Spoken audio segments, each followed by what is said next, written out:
Iniciamos aquí una serie de 3 vídeos dedicados a la función ejecutiva de inhibición, centrándonos específicamente más en uno de sus aspectos, la atención ejecutiva.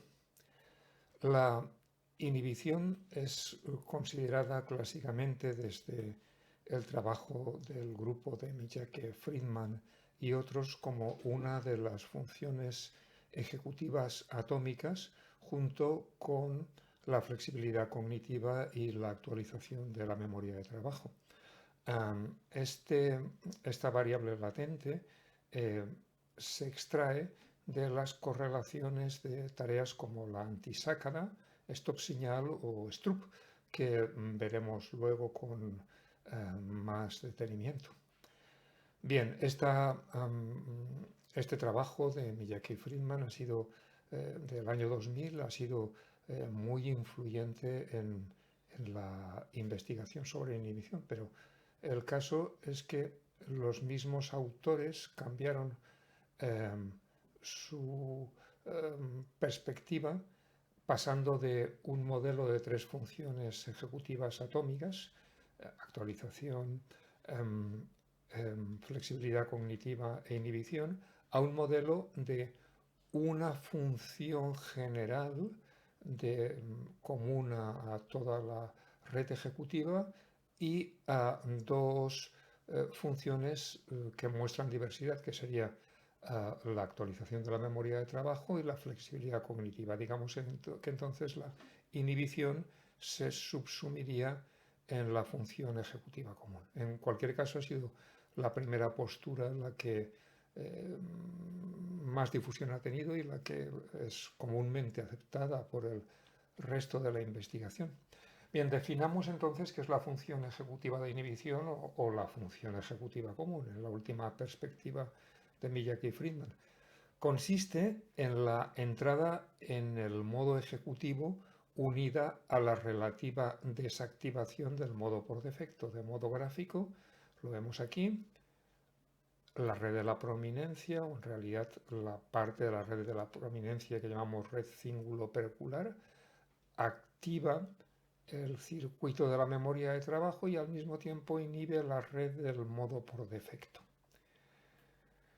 Bien, la desactivación del modo por defecto implica la anulación o debilitamiento de predisposiciones internas o hábitos disparados por señales externas. En realidad, de lo que se trata es de poner nuestra atención, conductas, pensamientos y emociones al servicio de los objetivos establecidos en nuestra memoria de trabajo, ¿vale? Es proteger este circuito. Bien, de una manera más relacionada con la vida cotidiana, Adele Diamond, en un trabajo no menos influyente sobre las funciones ejecutivas que el de Miyake, Friedman y otros, destacó 3 aspectos en los cuales se manifiesta la acción de esta función ejecutiva. En primer lugar, la atención selectiva, que consiste en realzar los aspectos de las situaciones relevantes para la tarea al mismo tiempo que se atenúan o suprimen los distractores irrelevantes. Luego tenemos la inhibición cognitiva, que es evitación de pensamientos irrelevantes o indeseables propios de la red del modo por defecto, o el olvido dirigido de los contenidos que han dejado de ser relevantes para la tarea. Es de lo que hablábamos antes, de proteger los contenidos de la memoria de trabajo. Por último, Diamond resalta también el aspecto de autocontrol o demora de la gratificación, la resistencia a las tentaciones que nos pueden llevar a la pérdida de refuerzos mayores o a castigos posteriores importantes, persistir en las tareas, superar la procrastinación o evitación de las conclusiones o respuestas precipitadas, aun al coste de suponer un enlentecimiento del procesamiento general. Bien, en un gran estudio que duró más de 32 años, hecho lo que se conoce el gran estudio Dunedin en Nueva Zelanda, Moffitt y otros evaluaron a más de 1000 niños, y ya os digo, durante más de 30 años, 32 creo exactamente. em, Entre los 3 y 5 años evaluaron su función ejecutiva de inhibición. Entonces todavía no lo llamaban así, pero bueno, evaluaron 9 aspectos que hoy son considerados como pertenecientes a esta función ejecutiva y vieron qué efectos tenía estar en el quintil superior, es decir, percentil 0,20, o en el quintil superior, es decir, percentil 80-100 de inhibición. Bien, vemos, por ejemplo, que la salud física de las personas en el quintil inferior es significativamente peor que la de las personas que están en el quintil superior. Aún peor es la incidencia de problemas relacionados con el abuso o dependencia de sustancias, ¿vale?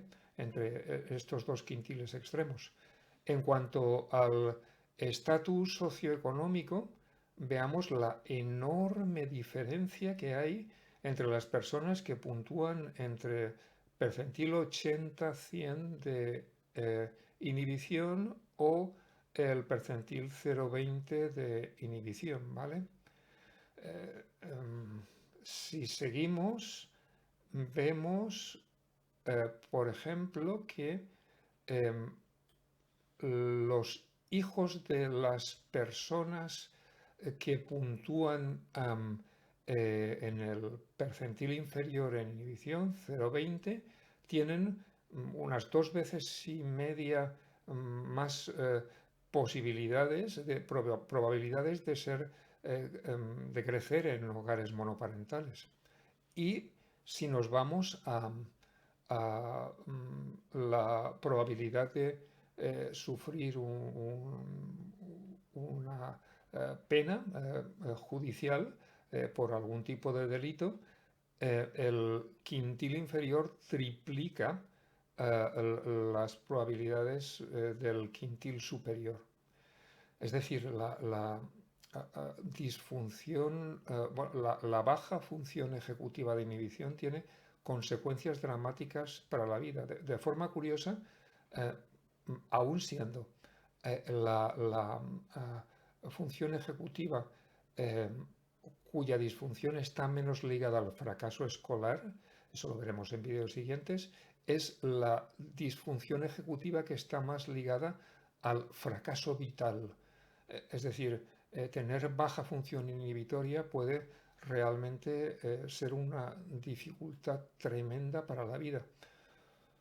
Por esa razón es absolutamente necesario intervenir en la mejora de esta función ejecutiva, porque afortunadamente el sistema educativo es tremendamente útil y efectivo para minimizar o hacer desaparecer este tipo de inhibición que no solo muestran una alta eficacia, tienen un efecto rápido y además muestran un alto transfer lejano al bienestar subjetivo y a la reducción de conductas de riesgo. Por tanto, es absolutamente necesario que se realice una evaluación de barrido de la función inhibitoria en los centros educativos y que se lleven a cabo programas de intervención respaldados por la evidencia para mejorar esta función ejecutiva. Desafortunadamente, ya vimos en vídeos anteriores que la legislación educativa, incluyendo la LOMLOE, es obra de neuropsicoanalfabetos. Va a depender de la formación y la voluntad de los departamentos de orientación introducir estos contenidos en los centros. Bien, vamos a echarle una ojeada ahora a las tareas que sirven para la evaluación de la inhibición, distinguiendo entre 3 aspectos. Primero, las tareas que sirven para la evaluación de la atención ejecutiva, basado en situaciones que generan conflicto cognitivo o interferencia. Estas tareas son muy conocidas. La primera de ellas sería el STRUP. ¿vale? Hay numerosos tipos diferentes de efecto Stroop. Los de uso más frecuente son la interferencia palabra-color, es decir, pedimos a los sujetos que lean el color en que está impresa esta palabra. Eso interfiere con la lectura de la palabra, crea un conflicto. O la interferencia entre número y cantidad. Pedimos a los sujetos que nos lean o nos digan el número de caracteres que hay escritos aquí, es decir, la respuesta es 3, pero eso interfiere con el 2 que compone el estímulo, es la interferencia entre número y cantidad. Bien, el siguiente efecto de conflicto o interferencia más bien en este caso, es el flanker. En el efecto flanker pedimos a los sujetos que nos digan hacia qué dirección apunta la flecha central. Cuando esta flecha está rodeada por otras que apuntan en la dirección inversa o contraria, los sujetos tardan un poco más en responder, el tiempo de reacción se amplía y además hay más errores. Tanto los efectos Stroop que hemos visto como flanker están en la batería Pebble. De hecho, en flanker aparece 2 veces en la batería Pebble, uno porque está en la carpeta de la tarea de AND, la evaluación de las 3 redes atencionales que FAN desarrolló de acuerdo con la teoría de Posner, y luego también hay otra carpeta con la tarea flanker específicamente en solitario. Bien, otros efectos de interferencia o de conflicto serían el efecto Simon. El efecto Simon es un efecto de tipo sensoriomotor, ¿vale? Se le pide a los sujetos que, por ejemplo, respondan presionando una tecla izquierda cuando aparece un estímulo azul y una tecla derecha cuando aparece un estímulo verde. Pero los estímulos pueden aparecer en cualquiera de los 2 lados de la pantalla. En este caso vemos la situación de interferencia cuando el estímulo verde, al que tenemos que responder con la tecla de la derecha, aparece en el lado izquierdo de la pantalla. En este caso el tiempo de reacción es mayor y también tenemos más errores. El siguiente efecto de conflicto, interferencia, sería la antisácada. Bien, la antisácada consiste en que se avisa al sujeto de que en la pantalla va a aparecer un cuadradito, una pantalla negra aparece un cuadradito, ¿vale? Eso dispara nuestra respuesta de orientar la mirada hacia él de manera refleja. Le pedimos a los sujetos que intenten anular ese reflejo y en su lugar miren al otro lado de la pantalla, porque algunas milésimas de segundo después de que aparezca ese cuadradito de aviso, va a aparecer otro cuadradito que contiene una flecha. Nos tienen que decir hacia qué lado apunta la flecha, pero lo que ocurre es que la flecha solo se expone durante unas pocas milésimas de segundo, porque después aparece una máscara que tapa la flecha.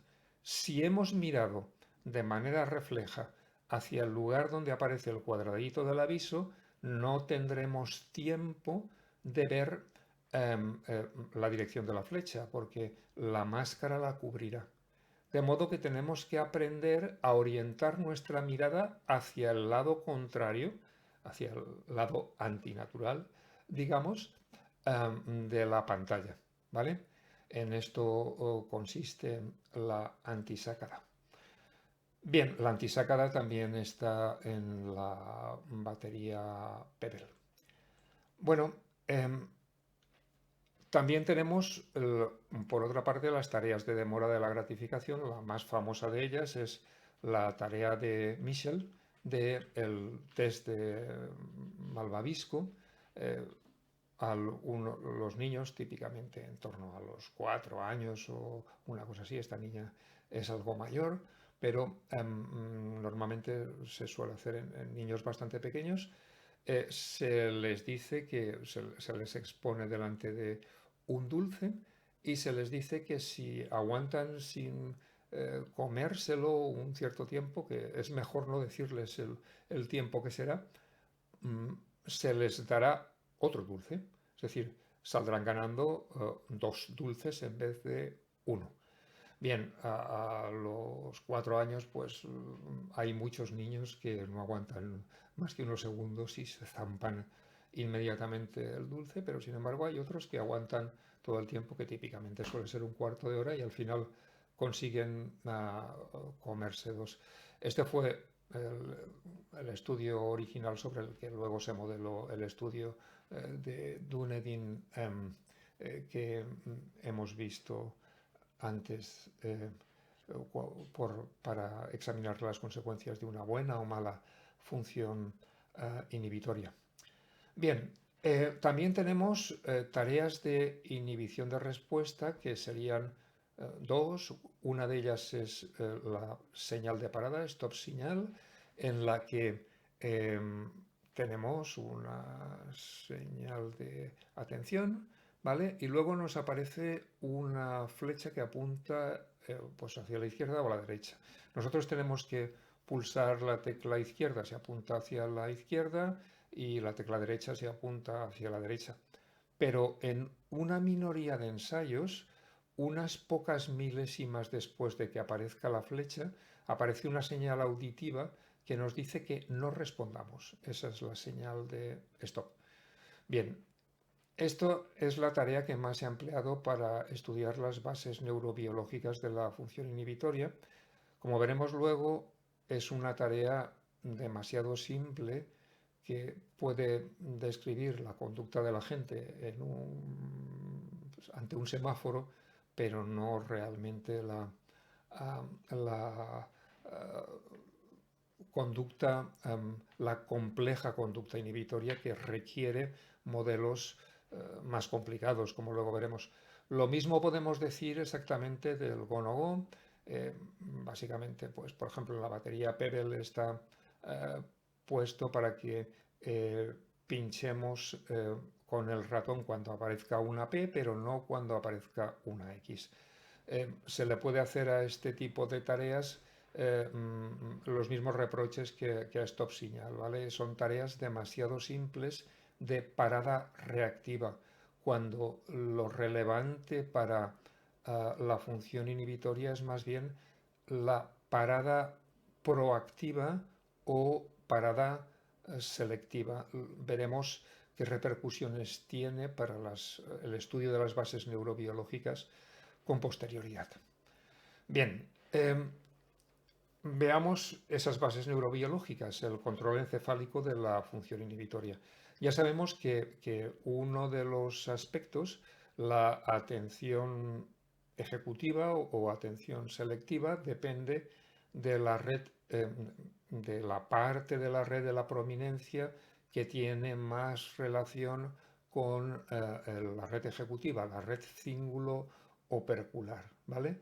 Digamos que la parte anterior de la corteza cingulada media, el circuito que la conecta con la ínsula anterior dorsal, ¿vale? Yepa. Lo vemos brevemente. Sería esta parte de la ínsula la que está marcada en azul y esta parte de la corteza cingulada la que está marcada en verde, que tiene una función más cognitiva que la corteza cingulada pregenual, que tiene una función más afectiva, aunque las dos tienen los dos tipos de funciones. En lo que respecta al aspecto de bloqueo o parada de la función inhibitoria, hay que resaltar la contribución de Aron, quien en 2011 distinguió entre la parada reactiva, similar a lo que hablábamos antes de la conducta de la gente ante los semáforos, a la parada proactiva o selectiva, que es un modelo mucho más natural de la complejidad de la función inhibitoria.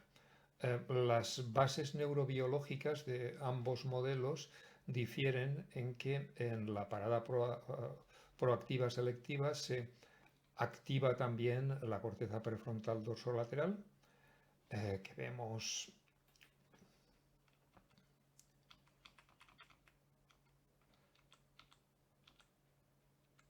aquí. Esta es la corteza prefrontal dorsolateral, además de una corteza que también se activa en la parada reactiva, se activa en ambos tipos de modelo, que es la corteza ventrolateral, principalmente la derecha, la izquierda también, pero la derecha principalmente. Esto tiene una repercusión importante, como luego veremos en un vídeo posterior, respecto al tipo de tareas que podemos hacer para mejorar la función inhibitoria, porque resulta que la corteza ventrolateral derecha tiene funciones lingüísticas complejas, ¿vale? Pues, por ejemplo, comprender el sentido profundo, artístico, humorístico, leer entre líneas de los textos, ¿vale? Mientras, y también la función de chunking, de modo que ocurre que mediante trabajo con textos o estrategias de comprensión de textos podemos mejorar la función inhibitoria, ¿vale? Pues, por ejemplo, la realización de mapas conceptuales que fuerza la jerarquización, la función de chunking, contribuye a mejorar la función inhibitoria. Bien, además de estas áreas corticales, la dorsolateral y ventrolateral de la corteza prefrontal, tenemos también que en ambos modelos se activa esta área previa al área motora suplementaria, esta que está marcada en amarillo, ¿vale? Los dos modelos de parada difieren en los circuitos de los ganglios basales que reclutan, ¿vale? En el caso de la parada reactiva, o de pararse ante el semáforo, tenemos un circuito que va directamente desde la corteza al núcleo subtalámico. Es lo que se llama el circuito hiperdirecto para una parada incondicional, ¿vaya? Eso lo para todo. En cambio, en la parada proactiva selectiva lo que tenemos es una preactivación de la vía indirecta, ¿vale? Que es una vía mucho más compleja que simplemente lo que hace la función ejecutiva de inhibición es elevar su tono, ¿vale? Eso supone que podemos parar determinadas conductas, otras no, y en general tiene el coste de que la conducta se hace un poco más lenta. Con respecto al aspecto de bloqueo de la función inhibitoria, hay que remarcar que ese bloqueo no es solo de conductas u operaciones motoras, ya que entre los circuitos que hemos estado viendo de los ganglios basales, los circuitos hiperdirecto, indirecto o directo, que regulan el permiso para iniciar determinadas operaciones, o el momento en el que se inician o el momento en que se terminan, entre la corteza y los ganglios basales hay 6 circuitos, cada uno de ellos con una de estas 3 vías, es decir, un total de 18 circuitos. El primero de ellos es ejecutivo, entre los ganglios basales y la red ejecutiva. El segundo es socioemocional, entre los ganglios basales y la red del modo por defecto. El tercero motivacional, entre los ganglios basales y la red de la prominencia. El cuarto es motor, y luego hay 2 circuitos sensoriales que regulan los estímulos que tienen o no tienen permiso para entrar en nuestra conciencia, en nuestra memoria de trabajo. Por último, para acabar el vídeo, vamos a hablar de las relaciones entre la disfunción inhibitoria y la psicopatología. La más conocida es la que tiene con el TDAH, puesto que el 75% de las personas diagnosticadas con TDAH puntúan en la zona del déficit de tareas tipo atención selectiva, atención ejecutiva. Lo mismo ocurre, bueno, en este caso hablamos solo de una mayoría no tan cualificada, con las personas diagnosticadas de trastornos del espectro autista. La disfunción inhibitoria también es mayoritaria entre personas que están atravesando por trastornos de tipo ansioso, depresivo o sintomatología obsesivo-compulsiva. En el caso de algunos trastornos de la personalidad, como la personalidad del límite, es prácticamente el 100% de las personas que sufren este tipo de dificultad quienes presentan disfunción ejecutiva. También se acerca al 100% la incidencia de la disfunción ejecutiva en las personas con problemas de abuso o dependencia de sustancias. Y de nuevo es mayoritaria en personas diagnosticadas con trastornos de tipo psicótico. También podríamos decir que la disfunción inhibitoria está sobre representada en las personas que sufren un sobrepeso importante u obesidad. Bien, si por ejemplo consideramos la disfunción inhibitoria el percentil 10 o por debajo de este, en la población general tendríamos un 10%, lógicamente. Bien, pues si nos limitamos simplemente a personas con sobrepeso, obesidad, con sobrepeso importante, obesidad, donde pongamos el punto de corte tiene relevancia, más o menos lo que encontramos es un 30% de personas con sobrepeso importante, obesidad, que sufren disfunción inhibitoria. Bien, en todo caso, en la terapia de este tipo de dificultades, la rehabilitación ejecutiva de esta función es completamente necesaria, ¿vale? Pues, por poner un ejemplo, una sola sesión de tarea flanker, por ejemplo, disminuye inmediatamente los niveles de ansiedad de personas que estén sufriendo trastornos de este tipo. Bien, y esto es todo en cuanto a este vídeo. El próximo irá acerca de cómo llevar a cabo una evaluación de barrido rápida y sencilla en ambientes educativos de la función de inhibición.